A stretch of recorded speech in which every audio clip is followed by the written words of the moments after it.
Professor Mark Eber, the scientist, led a double life, and the only persons who knew it were his assistant, Dr. Laidlaw, and his publishers. But a double life need not always be a bad one, and, as Dr. Laidlaw and the gratified publishers well knew, the parallel lives of this particular man were equally good, and indefinitely produced would certainly have ended in a heaven somewhere that can suitably contain such strangely opposite characteristics as his remarkable personality combined. For Mark Eber, FRS, etc., etc., was that unique combination hardly ever met with in actual life, a man of science and a mystic. As the first, his name stood in the gallery of the great, and as the second, but there came the mystery. For under the pseudonym of Pilgrim, the author of that brilliant series of books that appealed to so many, his identity was as well concealed as that of the anonymous writer of the weather reports in a daily newspaper.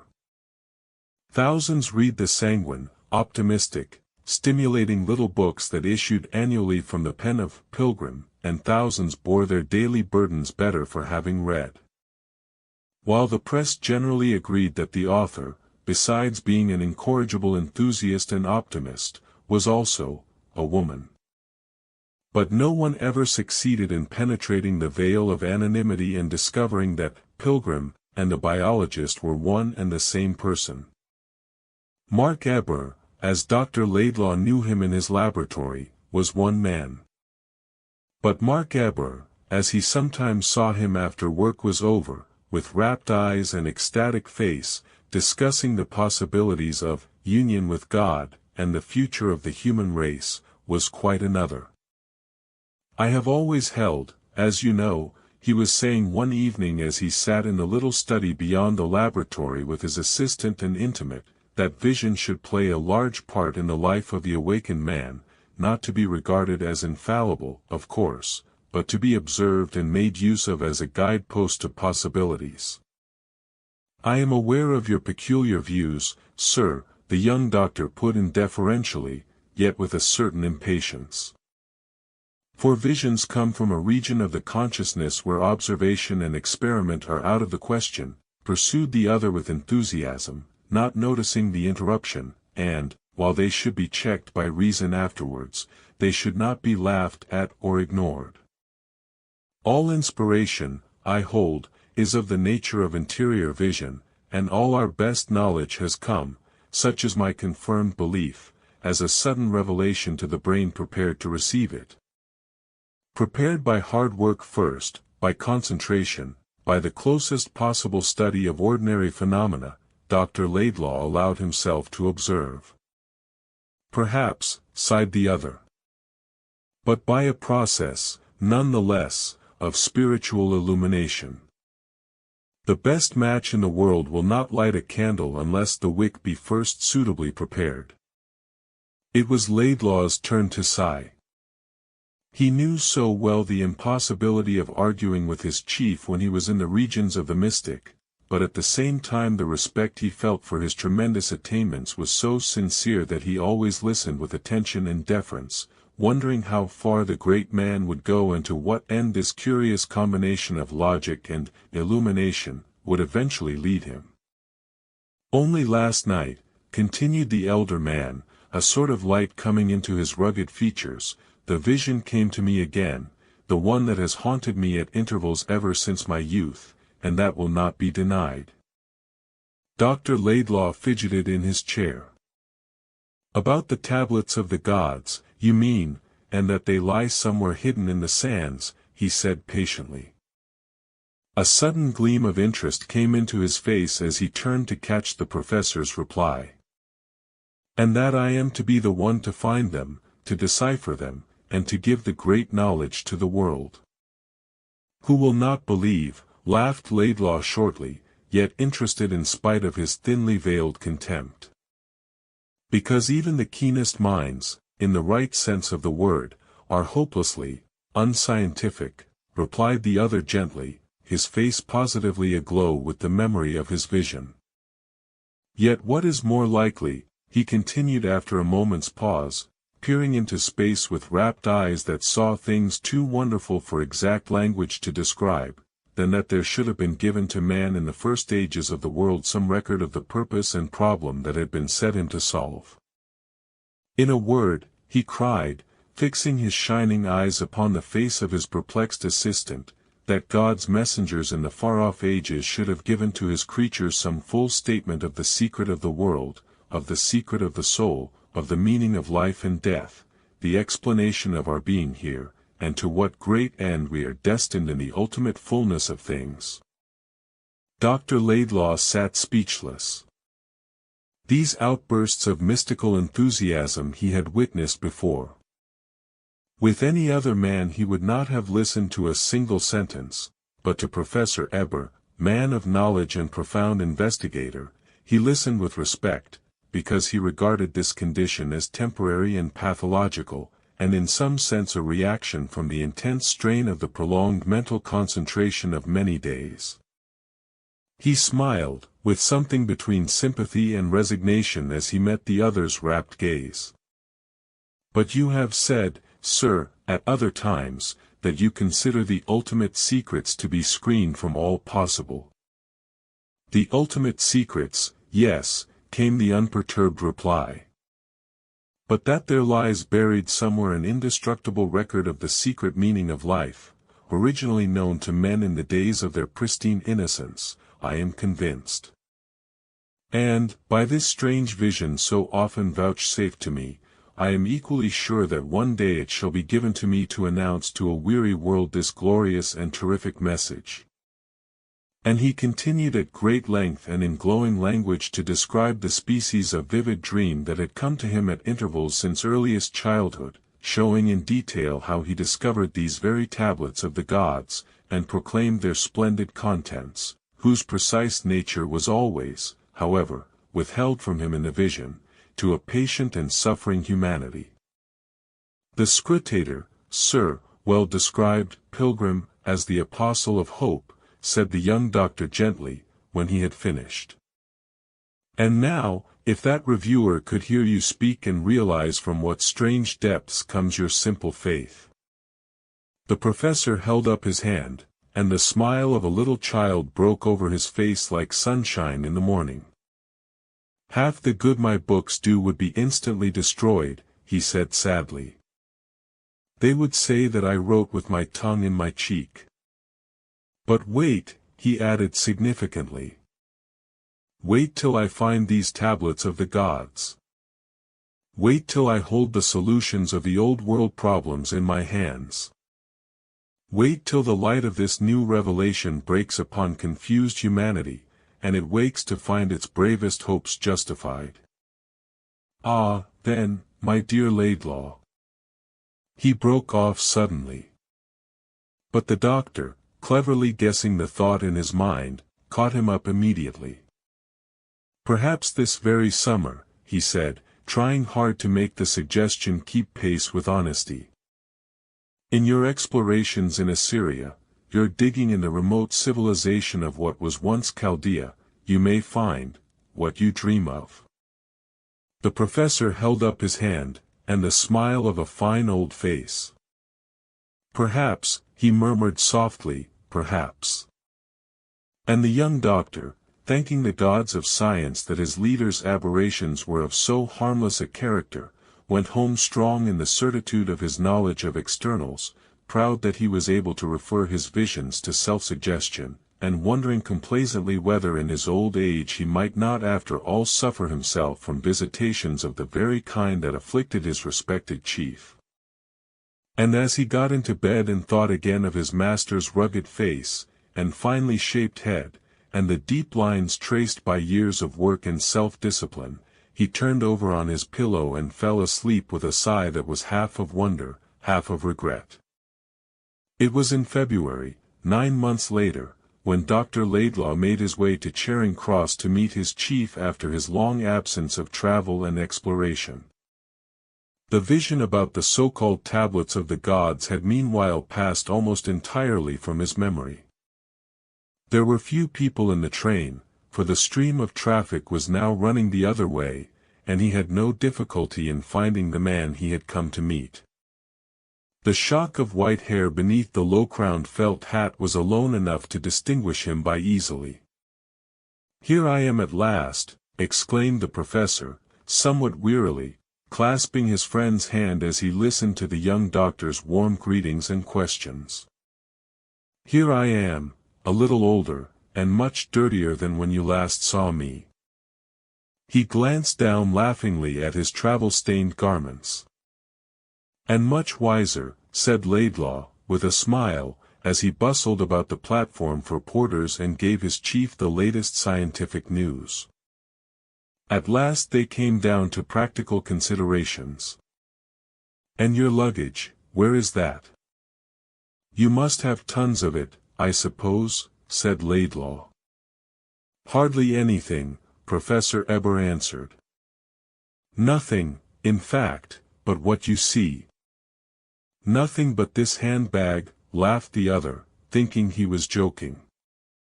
"And a small portmanteau in the van," was the quiet reply. "I have no other luggage." "You have no other luggage," repeated Laidlaw, turning sharply to see if he were in earnest. "Why should I need more?" the professor added simply. Something in the man's face, or voice, or manner, the doctor hardly knew which, suddenly struck him as strange. There was a change in him, a change so profound, so little on the surface, that is, that at first he had not become aware of it. For a moment it was as though an utterly alien personality stood before him in that noisy, bustling throng. Here, in all the homely, friendly turmoil of a Charing Cross crowd, a curious feeling of cold passed over his heart, touching his life with icy finger, so that he actually trembled and felt afraid. He looked up quickly at his friend, his mind working with startled and unwelcome thoughts. "Only this?" he repeated, indicating the bag. "But where's all the stuff you went away with? And, have you brought nothing home, no treasures?" "This is all I have," the other said briefly. The pale smile that went with the words caused the doctor a second indescribable sensation of uneasiness. Something was very wrong, something was very queer. He wondered now that he had not noticed it sooner. "The rest follows, of course, by slow freight," he added tactfully, and as naturally as possible. "But come, sir, you must be tired and in want of food after your long journey. I'll get a taxi at once, and we can see about the other luggage afterwards." It seemed to him he hardly knew quite what he was saying. The change in his friend had come upon him so suddenly and now grew upon him more and more distressingly. Yet he could not make out exactly in what it consisted. A terrible suspicion began to take shape in his mind, troubling him dreadfully. "I am neither very tired, nor in need of food, thank you," the professor said quietly. "And this is all I have. There is no luggage to follow. I have brought home nothing, nothing but what you see." His words conveyed finality. They got into a taxi, tipped the porter, who had been staring in amazement at the venerable figure of the scientist, and were conveyed slowly and noisily to the house in the north of London where the laboratory was, the scene of their labors of years. And the whole way Professor Eber uttered no word, nor did Dr. Laidlaw find the courage to ask a single question. It was only late that night, before he took his departure, as the two men were standing before the fire in the study, that study where they had discussed so many problems of vital and absorbing interest, that Dr. Laidlaw at last found strength to come to the point with direct questions. The professor had been giving him a superficial and desultory account of his travels, of his journeys by camel, of his encampments among the mountains and in the desert, and of his explorations among the buried temples, and, deeper, into the waste of the prehistoric sands, when suddenly the doctor came to the desired point with a kind of nervous rush, almost like a frightened boy. And you found, he began stammering, looking hard at the other's dreadfully altered face, from which every line of hope and cheerfulness seemed to have been obliterated as a sponge wipes markings from a slate. You found. I found, replied the other, in a solemn voice, and it was the voice of the mystic rather than the man of science. I found what I went to seek. The vision never once failed me. It led me straight to the place like a star in the heavens. I found the tablets of the gods.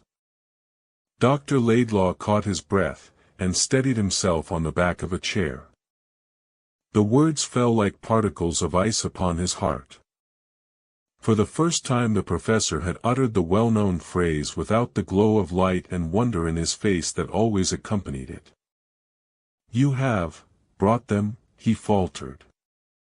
"I have brought them home," said the other, in a voice with a ring like iron. "And I have deciphered them." Profound despair, the bloom of outer darkness, the dead sound of a hopeless soul freezing in the utter cold of space seemed to fill in the pauses between the brief sentences. A silence followed, during which Dr. Laidlaw saw nothing but the white face before him alternately fade and return. And it was like the face of a dead man. "They are, alas, indestructible," he heard the voice continue, with its even, metallic ring. "Indestructible," Laidlaw repeated mechanically, hardly knowing what he was saying. Again a silence of several minutes passed, during which, with a creeping cold about his heart, he stood and stared into the eyes of the man he had known and loved so long, and worshipped, too. The man who had first opened his own eyes when they were blind, and had led him to the gates of knowledge, and no little distance along the difficult path beyond. The man who, in another direction, had passed on the strength of his faith into the hearts of thousands by his books. "I may see them?" he asked at last, in a low voice he hardly recognized as his own. "You will let me know their message?" Professor Eber kept his eyes fixedly upon his assistant's face as he answered, with a smile that was more like the grin of death than a living human smile. "When I am gone," he whispered. "When I have passed away. Then you shall find them and read the translation I have made. And then, too, in your turn, you must try, with the latest resources of science at your disposal to aid you, to compass their utter destruction." He paused a moment, and his face grew pale as the face of a corpse. "Until that time," he added presently, without looking up, "I must ask you not to refer to the subject again, and to keep my confidence meanwhile. So, Lt. Ly."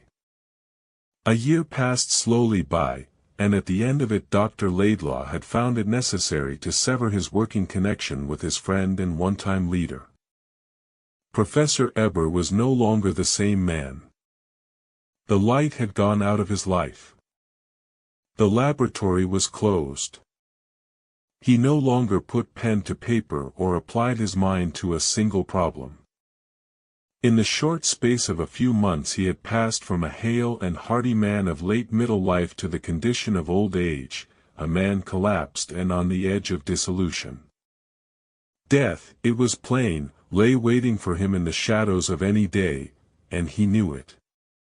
To describe faithfully the nature of this profound alteration in his character and temperament is not easy, and Dr. Laidlaw summed it up to himself in 3 words: loss of hope.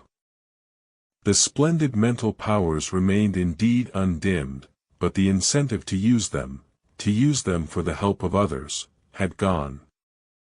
The character still held to its fine and unselfish habits of years, but the far goal to which they had been the leading strings had faded away. The desire for knowledge for its own sake, had died, and the passionate hope which hitherto had animated with tireless energy the heart and brain of this splendidly equipped intellect had suffered total eclipse. The central fires had gone out. Nothing was worth doing, thinking, working for. There was nothing to work for any longer. The professor's first step was to recall as many of his books as possible. His second to close his laboratory and stop all research. He gave no explanation, he invited no questions. His whole personality crumbled away, so to speak, till his daily life became a mere mechanical process of clothing the body, feeding the body, keeping it in good health so as to avoid physical discomfort, and, above all, doing nothing that could interfere with sleep. The professor did everything he could to lengthen the hours of sleep, and therefore of forgetfulness. It was all clear enough to Dr. Laidlaw. A weaker man, he knew, would have sought to lose himself in one form or another of sensual indulgence, sleeping draughts, drink, the first pleasures that came to hand. Self-destruction would have been the method of a little bolder type. And deliberate evil-doing, poisoning with his awful knowledge all he could, the means of still another kind of man. Mark Eber was none of these. He held himself under fine control, facing silently and without complaint the terrible facts he honestly believed himself to have been unfortunate enough to discover. Even to his intimate friend and assistant, Dr. Laidlaw, he vouchsafed no word of true explanation or lament. He went straight forward to the end, knowing well that the end was not very far away. And death came very quietly one day to him, as he was sitting in the armchair of the study, directly facing the doors of the laboratory, the doors that no longer opened. Dr. Laidlaw, by happy chance, was with him at the time, and just able to reach his side in response to the sudden painful efforts for breath. Just in time, too, to catch the murmured words that fell from the pallid lips like a message from the other side of the grave. Read them, if you must. And, if you can, destroy. But, his voice sank so low that Dr. Laidlaw only just caught the dying syllables, but, never, never, give them to the world. And like a grey bundle of dust loosely gathered up in an old garment the professor sank back into his chair and expired. But this was only the death of the body. His spirit had died 2 years before. The estate of the dead man was small and uncomplicated, and Dr. Laidlaw, as sole executor and residuary legatee, had no difficulty in settling it up. A month after the funeral he was sitting alone in his upstairs library, the last sad duties completed, and his mind full of poignant memories and regrets for the loss of a friend he had revered and loved, and to whom his debt was so incalculably great. The last 2 years, indeed, had been for him terrible. To watch the swift decay of the greatest combination of heart and brain he had ever known, and to realize he was powerless to help, was a source of profound grief to him that would remain to the end of his days. At the same time an insatiable curiosity possessed him. The study of dementia was, of course, outside his special province as a specialist, but he knew enough of it to understand how small a matter might be the actual cause of how great an illusion, and he had been devoured from the very beginning by a ceaseless and increasing anxiety to know what the professor had found in the sands of Chaldea, what these precious tablets of the gods might be, and particularly, for this was the real cause that had sapped the man's sanity and hope, what the inscription was that he had believed to have deciphered thereon. The curious feature of it all to his own mind was, that whereas his friend had dreamed of finding a message of glorious hope and comfort, he had apparently found, so far as he had found anything intelligible at all, and not invented the whole thing in his dementia, that the secret of the world, and the meaning of life and death, was of so terrible a nature that it robbed the heart of courage and the soul of hope. What, then, could be the contents of the little brown parcel the professor had bequeathed to him with his pregnant dying sentences? Actually his hand was trembling as he turned to the writing table and began slowly to unfasten a small old-fashioned desk on which the small gilt initials, M.E., stood forth as a melancholy memento. He put the key into the lock and half-turned it. Then, suddenly, he stopped and looked about him. Was that a sound at the back of the room? It was just as though someone had laughed and then tried to smother the laugh with a cough. A slight shiver ran over him as he stood listening. "This is absurd," he said aloud. "Too absurd for belief, that I should be so nervous. It's the effect of curiosity unduly prolonged." He smiled a little sadly and his eyes wandered to the blue summer sky and the plane trees swaying in the wind below his window. "It's the reaction," he continued. "The curiosity of 2 years to be quenched in a single moment. The nervous tension, of course, must be considerable." He turned back to the brown desk and opened it without further delay. His hand was firm now, and he took out the paper parcel that lay inside without a tremor. It was heavy. A moment later there lay on the table before him a couple of weather-worn plaques of gray stone. They looked like stone, although they felt like metal, on which he saw markings of a curious character that might have been the mere tracings of natural forces through the ages, or, equally well, the half-obliterated hieroglyphics cut upon their surface in past centuries by the more or less untutored hand of a common scribe. He lifted each stone in turn and examined it carefully. It seemed to him that a faint glow of heat passed from the substance into his skin, and he put them down again suddenly, as with a gesture of uneasiness. "A very clever, or a very imaginative man," he said to himself, "who could squeeze the secrets of life and death from such broken lines as those." Then he turned to a yellow envelope lying beside them in the desk, with the single word on the outside in the writing of the professor, the word translation. Now, he thought, taking it up with a sudden violence to conceal his nervousness, now for the great solution. Now to learn the meaning of the worlds, and why mankind was made, and why discipline is worthwhile, and sacrifice and pain the true law of advancement. There was the shadow of a sneer in his voice, and yet something in him shivered at the same time. He held the envelope as though weighing it in his hand, his mind pondering many things. Then curiosity won the day, and he suddenly tore it open with the gesture of an actor who tears open a letter on the stage, knowing there is no real writing inside at all. A page of finely written script in the late scientist's handwriting lay before him. He read it through from beginning to end, missing no word, uttering each syllable distinctly under his breath as he read. The pallor of his face grew ghastly as he neared the end. He began to shake all over as with ague. His breath came heavily in gasps. He still gripped the sheet of paper, however, and deliberately, as by an intense effort of will, read it through a second time from beginning to end. And this time, as the last syllable dropped from his lips, the whole face of the man flamed with a sudden and terrible anger. His skin became deep, deep red, and he clenched his teeth.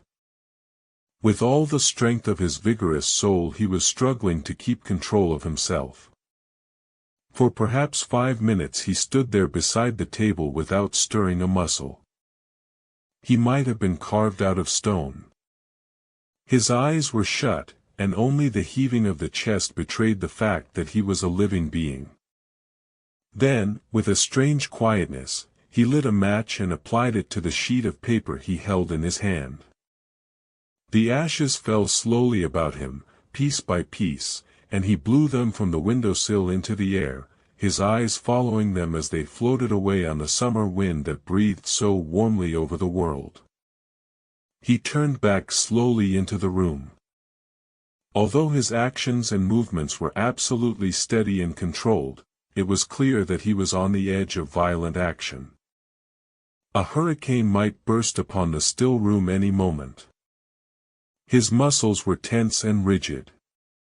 Then, suddenly, he whitened, collapsed, and sank backwards into a chair, like a tumbled bundle of inert matter.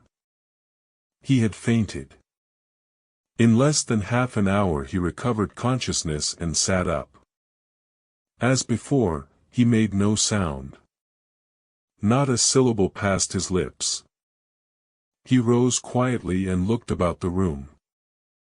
Then he did a curious thing.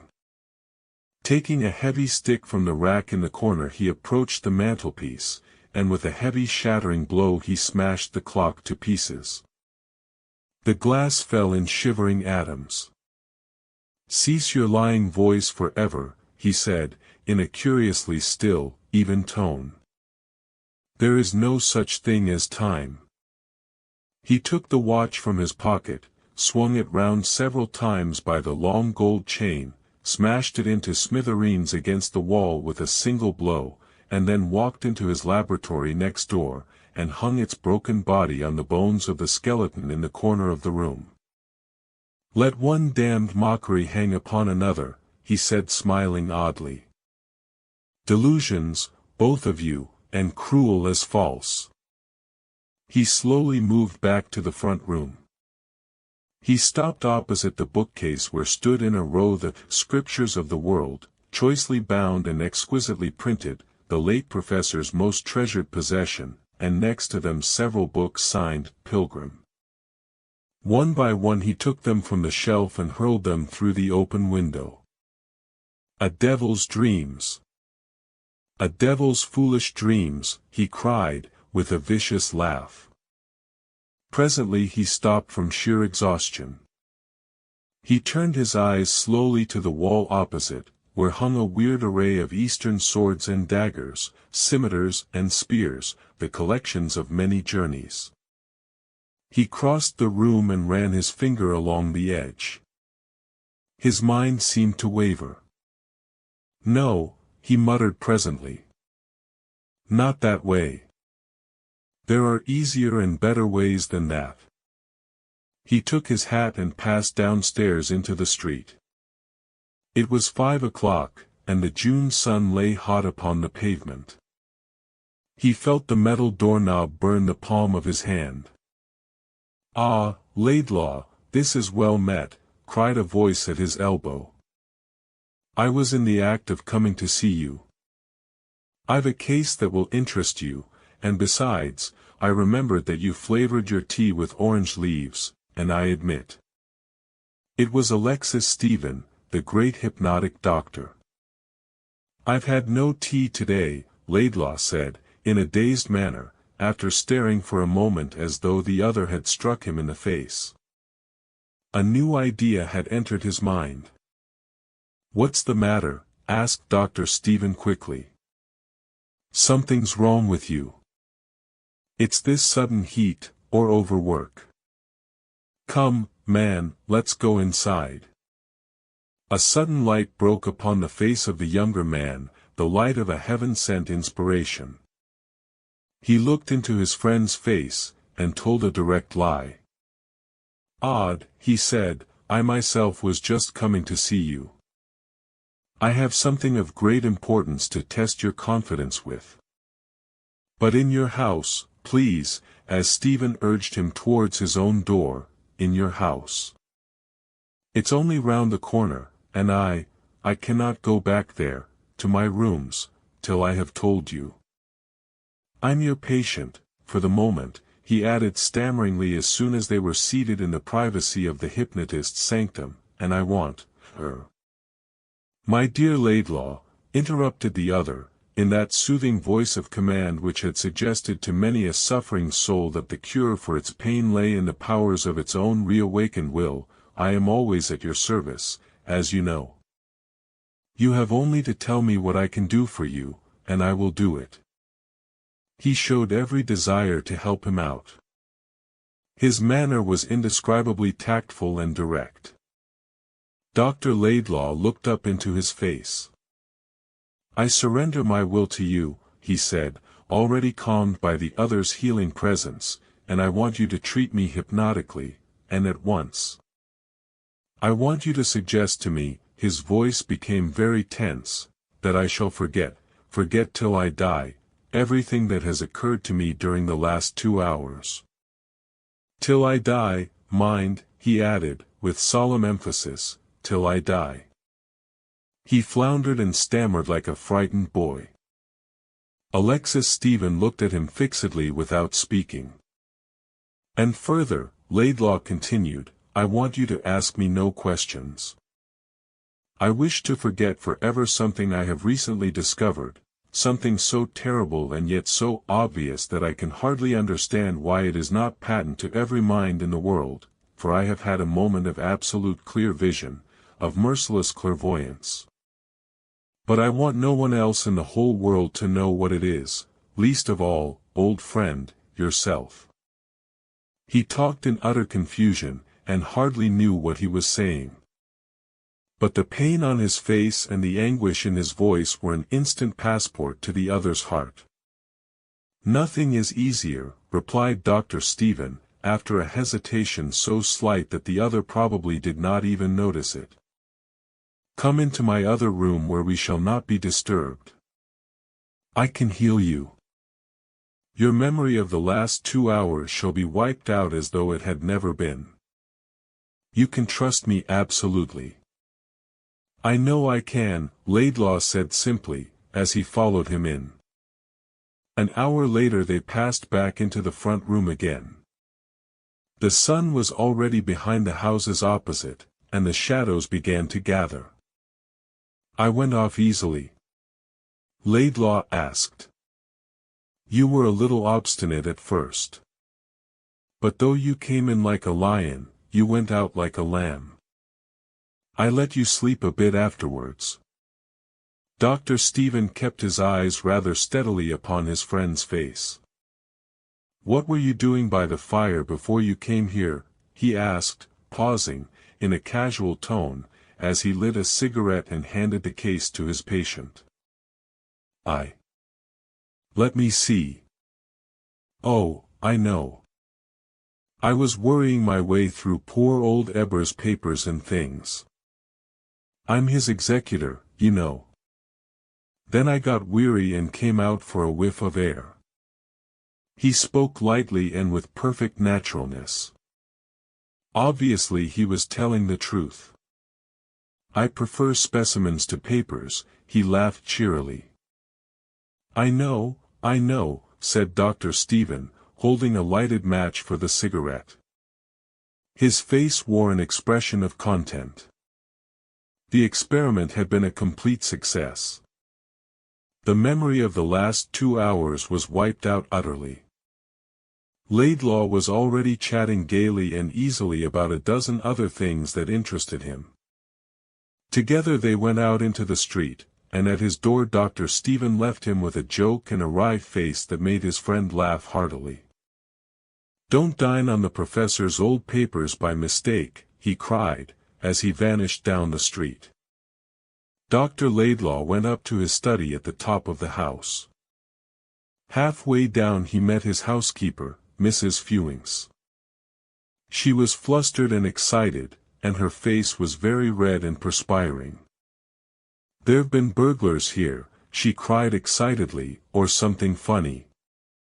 All your things is just anyhow, sir. I found everything all about everywhere." She was very confused. In this orderly and very precise establishment it was unusual to find a thing out of place. "Oh, my specimens," cried the doctor, dashing up the rest of the stairs at top speed. "Have they been touched or?" He flew to the door of the laboratory. Mrs. Fewings panted up heavily behind him. "The laboratory ain't been touched," she explained, breathlessly, "but they smashed the Libri clock and they've on your gold watch, sir, on the skeleton's hands. And the books that weren't no value they flung out the window just like so much rubbish. They must have been wild drunk, Dr. Laidlaw, sir." The young scientist made a hurried examination of the rooms. Nothing of value was missing. He began to wonder what kind of burglars they were. He looked up sharply at Mrs. Fewings standing in the doorway. For a moment he seemed to cast about in his mind for something. "Odd," he said at length. "I only left here an hour ago and everything was all right then." "Was it, sir?" "Yes, sir." She glanced sharply at him. Her room looked out upon the courtyard, and she must have seen the books come crashing down, and also have heard her master leave the house a few minutes later. "And what's this rubbish the brutes have left?" he cried, taking up 2 slabs of worn grey stone, on the writing table. "Bath brick, or something, I do declare." He looked very sharply again at the confused and troubled housekeeper. "Throw them on the dust heap, Mrs. Fewings, and let me know if anything is missing in the house, and I will notify the police this evening." When she left the room he went into the laboratory and took his watch off the skeleton's fingers. His face wore a troubled expression, but after a moment's thought it cleared again. His memory was a complete blank. "I suppose I left it on the writing table when I went out to take the air," he said. And there was no one present to contradict him. He crossed to the window and blew carelessly some ashes of burned paper from the sill, and stood watching them as they floated away lazily over the tops of the trees. If the most horrifying truth lies buried deep within your own memories, would you dare seek it out?